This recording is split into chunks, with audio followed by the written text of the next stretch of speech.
മാധ്യമരംഗത്തെ ഒരുപാട് പ്രശസ്തരായിട്ടുള്ള ആളുകൾ നമുക്ക് മുന്നിൽ കൂടിയിരിക്കുകയാണ്. നമ്മളൊരു ഹാസ്യത്തിന് വേണ്ടി ഇവരെ ഒന്ന് തിരിച്ചു ചിന്തിക്കുകയാണ്. ഇവരിൽ പലർക്കും ഈ പണി അല്ലായിരുന്നെങ്കിൽ എന്ത് ചെയ്തേനെ എന്ന്. ഇന്നിവിടെ ഈ വേദിയിൽ ഏറ്റവും ആദ്യം അവാർഡ് ഏറ്റുവാങ്ങിയത് ഞാൻ ഏറ്റവും കൂടുതൽ ആദരിക്കുന്ന ബഹുമാനിക്കുന്ന TNG സാറാണ്. ഒരുപക്ഷെ ടെലിവിഷനിലെ ഒരു അവതാരകനോ മാധ്യമപ്രവർത്തകനോ അല്ലായിരുന്നെങ്കിൽ അദ്ദേഹത്തിന് മറ്റെന്തെങ്കിലും ഒരു ജോലി കിട്ടുമായിരുന്നു.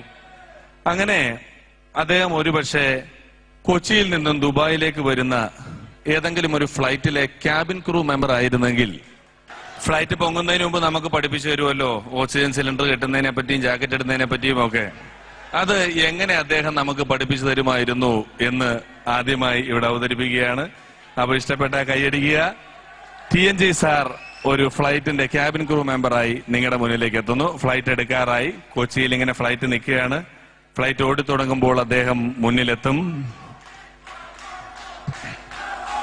മാന്യ പ്രേക്ഷകർക്ക് എന്റെ വിമാനത്തിലേക്ക് സ്വാഗതം. വിമാനത്തിന്റെ ഈ ലക്കത്തിൽ വിമാനം നിങ്ങളെ കൊണ്ടുപോകുന്നത് ദുബായിലേക്കാണ്. വിമാനം മുകളിൽ പൊങ്ങിക്കഴിയുമ്പോൾ അഥവാ എന്തെങ്കിലും കുഴപ്പങ്ങൾ ഉണ്ടാകുകയാണെങ്കിൽ ഈ വിമാനത്തിന് 4 വാതിലുകളാണുള്ളത്. 2 ബാക്കിൽ കക്കൂസിന്റെ അവിടെയും 2 ഫ്രണ്ടിൽ പൈലറ്റിന്റെ അടുത്തുമായാണ് സ്ഥിതിപ്പിച്ചു വെച്ചിട്ടുള്ളത്. മുകളിലെത്തുമ്പോൾ അഥവാ ശ്വാസതടസ്സം തോന്നിയാൽ ഓക്സിജന്റെ 2 വള്ളി നിങ്ങളുടെ മുന്നിലേക്ക് തൂങ്ങി വരും. സ്വന്തം കുഞ്ഞാണെങ്കിലും ആദ്യം അത് സ്വന്തം മൂക്കിൽ വെക്കുക, പിന്നെ അടുത്തുള്ളവന്റെ മൂക്കിലേക്ക് വെച്ചു കൊടുക്കുക. ഫ്ലൈറ്റിലെ കക്കൂസിൽ പോയി ഒളിച്ചിരുന്ന് സിഗരറ്റ് വലിക്കുവാൻ അനുവദിക്കുന്നതല്ല. ഇതിൽ സീറ്റിനടിയിൽ നിങ്ങൾക്കുള്ള ജാക്കറ്റുകൾ വെച്ചിട്ടുണ്ട്. ഫ്ലൈറ്റ് പൊട്ടിത്തകരുമ്പോൾ ഇതിനൊക്കെ സമയം കിട്ടുമോ എന്ന് ദൈവത്തിന് അറിയാം. ഇത് തന്നെയായാലും കൊച്ചിയിലെത്തുമ്പോൾ വീണ്ടും കാണാം. വിമാനത്തിന്റെ ഇലക്കം ഇവിടെ അവസാനിക്കുന്നു. ഇപ്പൊ ഈ അവാർഡിന് നമ്മളെ തെരഞ്ഞെടുത്തിരിക്കുന്നത് തന്നെ SMS ആണ്. പണ്ട് കേരളം ഭരിച്ചിരുന്നത് EMS ആണെങ്കിൽ ഇന്ന് കേരളം ഭരിക്കുന്നത് SMS ആണ്. ആരാണ് കലാകാരൻ, ഏതാണ് കലാകാരൻ, ആരെ വളർത്തണം, ആരെ തളർത്തണം, എല്ലാം തീരുമാനിക്കുന്നത് SMS ആണ്. പാടാൻ കഴിവുള്ള പെൺകുട്ടികളെയും കൊണ്ട് അമ്മമാര് പോവുകയാണ് റിയാലിറ്റി ഷോയിൽ പാട്ടുപാടാൻ. പെൺകുട്ടി ഫ്ളാറ്റിന് വേണ്ടി പാടുന്നു, ഫ്ളാറ്റായി പോകുന്നു. അമ്മ കുട്ടിയെ കെട്ടിപ്പിടിച്ച് കരയുന്നു, കുട്ടി അമ്മയെ കെട്ടിപ്പിടിച്ച് കരയുന്നു. ഒരു ബന്ധമില്ലാത്തൊരു ചേട്ടൻ 2 പേരെയും കെട്ടിപ്പിടിച്ച് നിന്ന് കരയുന്നു. ഇത് നമ്മൾ TV യിലൂടെ തന്നെ കാണുകയാണ്. കഷ്ടകാലം വരുമ്പോഴാണ് നമ്മൾ ദൈവത്തിനെ കൂട്ടുപിടിക്കുന്നത് എന്ന് പറയുന്നത് എത്രയോ ശരിയാണ്. റിയാലിറ്റി ഷോകൾ വന്നപ്പോൾ സീരിയലുകൾക്ക് ചെറുതായിട്ടൊരു കഷ്ടകാലം വന്നു. അതോടുകൂടി അവർ ദൈവത്തിനെ കൂട്ടുപിടിച്ചു. ഇപ്പം അയ്യപ്പൻ 2, ശ്രീകൃഷ്ണൻ 2, തോമസ് ലീഹ 1, അൽഫോൻസാമയൊന്നും വേണ്ട. ലോകത്തുള്ള ദൈവങ്ങൾ മുഴുവൻ സന്ധ്യയായ TV-യിലുണ്ട്. അമ്പലത്തിലും പള്ളിയിലും ആരുമില്ല. ആരാണ്, ഏതാണ്, എന്തിനാണ്, എങ്ങനെയാണ്, എപ്പോഴാണ് പരസ്യം കൊടുക്കുന്നതെന്നുള്ളതിന് യാതൊരു കണക്കുമില്ല. 2 ആഴ്ച മുമ്പ് TV പറയുന്നത് കേട്ടു, ഹാർപിക് അയ്യപ്പൻ നിങ്ങൾക്കായി സമർപ്പിക്കുന്നുവെന്ന്. കക്കൂസ് കഴുകുന്ന ഹാർപ്പിക്കാണ് അയ്യപ്പനെ നമുക്ക് വേണ്ടി സമർപ്പിക്കുന്നത്. അയ്യപ്പനെ രക്ഷയില്ലാത്ത കാലഘട്ടം. ഏതാണ്ട് ഒരു 2 മാസം മുമ്പ് ഒരു ദിവസം പരിപാടിക്ക് മുമ്പ് അമ്മ എന്നോട് പറഞ്ഞു, മോനെ വരുമ്പോ ഒരു 10-20 ലഡു കൊണ്ടുവരണമെന്ന് പറഞ്ഞു. ഞാനൊരു 20 ലഡു കൊണ്ടുപോയി അമ്മയ്ക്ക് കൊടുത്തു. നല്ല ഷുഗർ ആണെങ്കിലും അമ്മ 2 ലഡു തിന്നു. 2 പാൽക്കാരന് കൊടുത്തു, 2 പത്രക്കാരന് കൊടുത്തു. വീട്ടിലെ റോഡ് സൈഡിലൊക്കെ നിന്ന് ലഡു വിതരണം. അപ്പൊ ഒരുപാട് സന്തോഷം കണ്ടപ്പോൾ ഞാൻ അമ്മയോട് ചോദിച്ചു, അമ്മ എന്താണ് ഇതിത്ര സന്തോഷം, ഇന്നിന്റെ പിറന്നാളാണോ? അപ്പൊ അമ്മ പറഞ്ഞു, ഇല്ല മോനെ, നിന്റെ പിറന്നാളൊക്കെ ഈ വീട്ടിൽ കരുതിനുമായിട്ടാണ് ആഘോഷിക്കുന്നത്, ലഡു കൊടുക്കേണ്ട കാര്യമൊന്നുമില്ല. പിന്നെ എന്തിന് ലഡു കൊടുത്തു എന്ന് ചോദിച്ചപ്പോൾ അമ്മ സന്തോഷത്തോടെ പറയാണ്, ഇന്നലെ ഹരിചന്ദനത്തിൽ ഉണ്ണിമായ പ്രസവിച്ചു എന്ന്. ഈ അമ്മയ്ക്ക് സന്തോഷമുണ്ട്. കാരണം എന്നെയൊക്കെ അമ്മ 10 മാസമേ ചുമന്നിട്ടുള്ളൂ. ഇത് കഴിഞ്ഞ 2.5 വർഷമായിട്ട് ഇന്ന് പ്രസവിക്കും, നാളെ പ്രസവിക്കും എന്നും പറഞ്ഞ് അമ്മ കാത്തിരിക്കുക.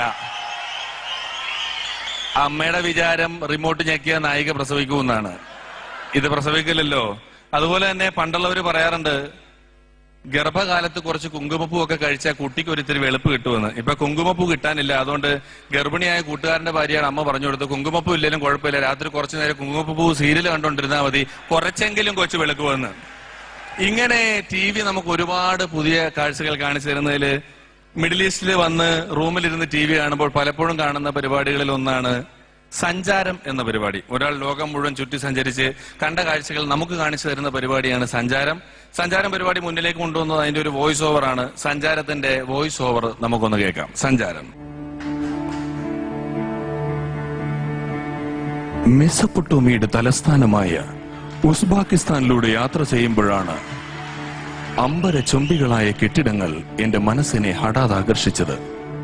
ഞങ്ങളുടെ ഡ്രൈവർ ഫ്രെഡി ആളൊരു രസികനായിരുന്നു. യാത്രയിലുടനീളം ഫ്രെഡി ഇംഗ്ലീഷിൽ എന്നോട് സംസാരിച്ചു കൊണ്ടേയിരുന്നു. നാട്ടിൽ തിരിച്ചെത്തി അറിവുള്ളവരോട് ചോദിച്ചപ്പോഴാണ് അറിഞ്ഞത് ഫ്രെഡി ഇംഗ്ലീഷിൽ എന്റെ അമ്മയ്ക്ക് വിളിക്കുകയായിരുന്നു എന്ന്. ഇതും അവസാനിക്കുമ്പം ഈ ടിവിയിലൂടെയാണ് നമുക്ക് രാഷ്ട്രീയ താരങ്ങളുടെ എല്ലാം ശബ്ദം കേട്ട് പരിചയം, അല്ലാതെ വലിയ സ്ക്രീനിലൂടെയല്ല. അപ്പോൾ സ്വാഭാവികമായും ഒരു പരിധിവരെ രാഷ്ട്രീയത്തിലുള്ള സജീവമായി നിൽക്കുന്നവരെയും നമുക്ക് ടി താരങ്ങൾ എന്ന് പറയാം. അതുകൊണ്ട് തന്നെ ഇനി പുതിയ കുട്ടികൾ റിയാലിറ്റി ഷോകളിലൂടെ വളരെ ചുരുങ്ങിയ കാലം കൊണ്ട് പെട്ടെന്ന് പ്രശസ്തരാകാൻ തുടങ്ങിയപ്പോ ഈ പണി എന്തുകൊണ്ട് നമുക്കും ചെയ്തുകൂടാ എന്ന് തോന്നി കേരള രാഷ്ട്രീയത്തിലെ 2 പേർ പാടാൻ വേണ്ടി എത്തി. ഇതിൽ പാടാൻ വേണ്ടി ആദ്യം എത്തിയത് പ്രതിപക്ഷ നേതാവ് അച്ചുമാമനാണ്. അദ്ദേഹം വന്ന് എല്ലാവർക്കും വേണ്ടി ഇങ്ങനെ പാടി, yo boys, I am sing song. Mullaperiyar വിഷയത്തിൽ തമിഴ്നാട് ഗവൺമെന്റിന് why this kolaveri kolaveri kolaveri di, why this kolaveri kolaveri kolaveri di. Tamil Nadu മുഖ്യമന്ത്രി ഗേൾ കളറ് വൈറ്റ്, പക്ഷേ ഹാർട്ട് ബ്ലാക്ക് ബ്ലാക്ക് ബ്ലാക്ക്. ഇത് കേട്ടപ്പോ മുഖ്യമന്ത്രിക്ക് തോന്നി ഒരു പാട്ട് പാടണമെന്ന്. മുഖ്യമന്ത്രി തൊമ്മൻചാണ്ടി സാറെത്തി ഇങ്ങനെ പാടി,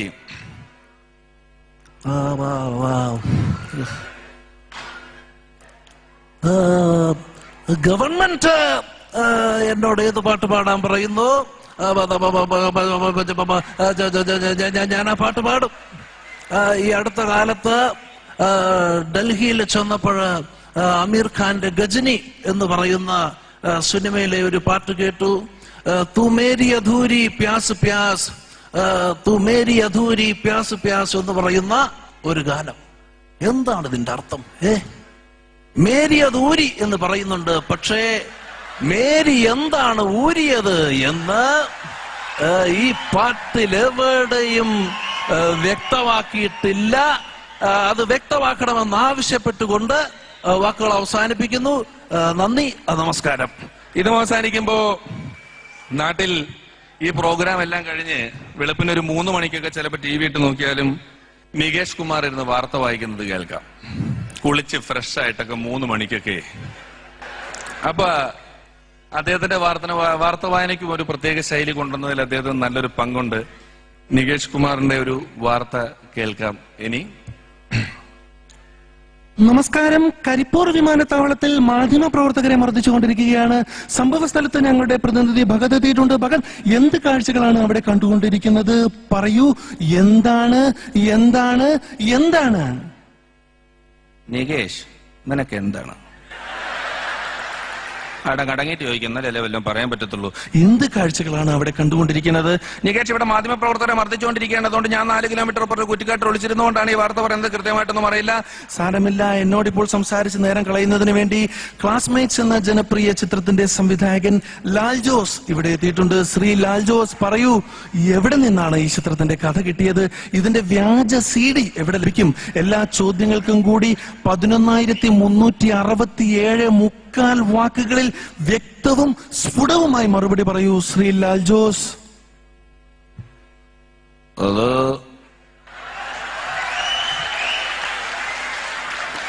വളരെ ഗൃഹാതുരമായ ഓർമ്മകൾ ഉണർത്തുന്ന ഒരു ചിത്രമാണിത്.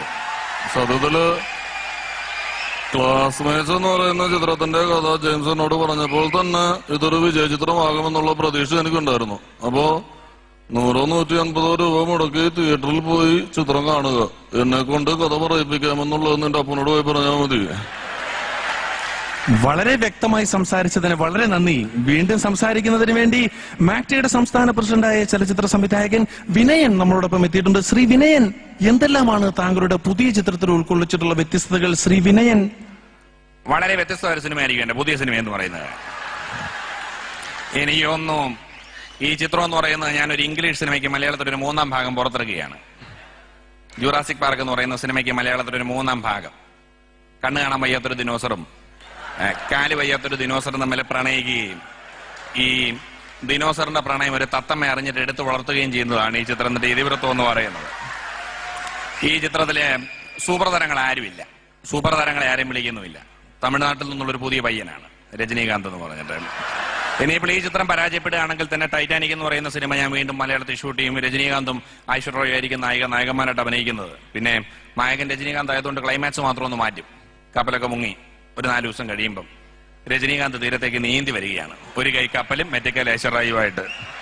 അപ്പൊ ഇതും അവസാനിക്കുമ്പോൾ നാട്ടിലിപ്പോൾ എല്ലാത്തിനും പ്രത്യേകം ചാനലുകളാണ്. 10-16 ചാനലുകളുണ്ട്. ഇ ഡി കാണണമെങ്കിൽ ഒരു ചാനൽ, സ്പോർട്സ് കാണണമെങ്കിൽ ഒരു ചാനൽ, മൃഗങ്ങളെ കാണണമെങ്കിൽ ഒരു ചാനൽ, വാർത്ത കാണണമെങ്കിൽ ഒരു ചാനൽ, കാർട്ടൂൺ കാണണമെങ്കിൽ ഒരു ചാനൽ. ഇനി ഇതൊന്നുമല്ല, അത്യാവശ്യം എരിവും പുളിയുള്ള എന്തെങ്കിലുമൊക്കെ കാണണമെങ്കിൽ F ചാനൽ എന്ന് പറയുന്ന ഒരു ചാനലും കൂടെ ഉണ്ട്. പെൺകുട്ടികൾ റാമ്പിന്റെയും അറ്റം വരെ നടന്നു വരും, അതുപോലെ തിരിച്ചു പോകും. പക്ഷെ അവരുടെ മുഖഭാവം കണ്ടാൽ തോന്നും നമ്മൾ അവരോട് എന്തോ തെറ്റ് ചെയ്തിട്ടുണ്ടെന്ന്. അത്രയും മൃഗീയമായി നമ്മളെ നോക്കുകയുന്ന മെലിഞ്ഞുണങ്ങിയ പെൺകുട്ടികൾ. അപ്പൊ വീടിനടുത്തുള്ള 6ാം ക്ലാസ്സിൽ പഠിക്കുന്ന ഒരു പയ്യൻ ഒരിക്കൽ F ചാനൽ കണ്ടോണ്ടിരിക്കുകയായിരുന്നു. പെട്ടെന്ന് മുത്തച്ഛൻ വന്ന് നോക്കിയപ്പോൾ ചെറുക്കൻ F ചാനൽ കണ്ടോണ്ടിരിക്കുക. മുത്തച്ഛൻ ചോദിച്ചു, എന്തുവാടേ കണ്ടോണ്ടിരിക്കുന്നത്? നല്ല ചെറുക്കൻ സ്വാഭാവികമായിട്ടും ചോദിച്ചു, അല്ല മുത്തച്ഛ, ഈ ആന്റിമാരെല്ലാം എന്താ ഇങ്ങനെ 2 പീസിൽ വന്നുകൊണ്ടിരിക്കുന്നത്? ഇവർക്കൊരു നൈറ്റി ഇട്ടൂടെ? ഇവർക്കൊരു സാരി ഉടുത്തൂടെ? ചുരിദാർ ഇട്ടൂടെ? മുത്തച്ഛനാകെ അങ്ങലാരിപ്പായി. മുത്തച്ഛൻ പറഞ്ഞു, അല്ല മോനെ, അവര് പാവപ്പെട്ട വീട്ടിലെ ചേച്ചിമാരാണ്. അവർക്ക് ഡ്രസ്സ് മേടിക്കാൻ പൈസ ഇല്ല, ഭക്ഷണവും കഴിക്കുന്നില്ല, മെലിഞ്ഞിരിക്കുന്ന കണ്ടില്ലേ, പാവപ്പെട്ട വീട്ടിലെ ചേച്ചിമാരാണ്. കുട്ടി പിന്നെയും ചാനൽ മാറ്റാത്തത് കണ്ടോണ്ടിരിക്കും. മുത്തച്ഛ ചോദിച്ചു, ഇനി എന്താ നീ ചാനൽ മാറ്റാത്തത്? അപ്പൊ കുട്ടി പറഞ്ഞു, അല്ല മുത്തച്ഛ, ചിലപ്പോ ഇതിനേക്കാൾ പാവപ്പെട്ടവർ ഇനിയും വരാനുണ്ടാകും, ഞാൻ അവരെയും കൂടെ കണ്ടിട്ട് ചാനൽ മാറ്റിക്കോളാമെന്നും. ഇതിനു മുമ്പ് അവാർഡ് വാങ്ങിയ ലക്ഷ്മി മാഡം ഇന്ത്യ ലോകം മുഴുവൻ സഞ്ചരിച്ച് പല പാചകക്കാര്യങ്ങൾ നമുക്ക് കാണിച്ചു തരികയാണ്. ഈ പരിപാടി ഒരുപക്ഷെ ശ്രീകണ്ഠൻ സാറായിരുന്നു അവതരിപ്പിച്ചിരുന്നെങ്കിൽ എങ്ങനെ ഉണ്ടാകും എന്നുള്ളത് ഇനി നമുക്ക് കാണാം. അപ്പൊ ശ്രീകണ്ഠൻ സാർ ഒരു പാചക പരിപാടിയായിട്ട് എത്തിയാൽ അദ്ദേഹം പറയും, മാന്യ പ്രേക്ഷകർക്ക് ഹൈദരാബാദി ബിരിയാണി ഉണ്ടാക്കുന്ന എങ്ങനെയാണെന്ന് പഠിപ്പിക്കുന്ന പരിപാടിയിലേക്ക് സ്വാഗതം. ഹൈദരാബാദി ബിരിയാണി ഉണ്ടാക്കുന്ന എങ്ങനെയെന്ന് പറയാൻ വേണ്ടി നമ്മളിപ്പോൾ തിരുവനന്തപുരത്താണ് നിൽക്കുന്നത്. തിരുവനന്തപുരത്തുള്ള പാച്ചുവണ്ണ എന്റെ കൂടെ പാച്ചുവണ്ണ ഹൈദരാബാദി ബിരിയാണി എങ്ങനെ ഉണ്ടാകും? അത് നമ്മളെ ആദ്യമായിട്ട് ചീനച്ചട്ടി എടുത്ത് മേച്ചക്കകത്തോട്ട് വെക്കണം. പിന്നെ നമ്മളൊരു ഇച്ചിരി വെളിച്ചെണ്ണ എടുത്ത് അതിനകത്തേക്ക് കുറിച്ച് നന്നായിട്ട് ഇളക്കണം. പിന്നെ നമ്മൾ അത്യാവശ്യത്തിന് ഇതിന്റെ അരി എടുത്ത് അതിനകത്തേക്ക് അടിയിൽ തീ കൊടുത്ത് 10 മിനിറ്റ് കാത്തിരിക്കണം. എന്നാ പിന്നെ നിങ്ങൾ തന്നെ ഉണ്ടാക്കുക, ഞാനിവിടെ നിന്ന് പറയേണ്ട വല്ലല്ലോ.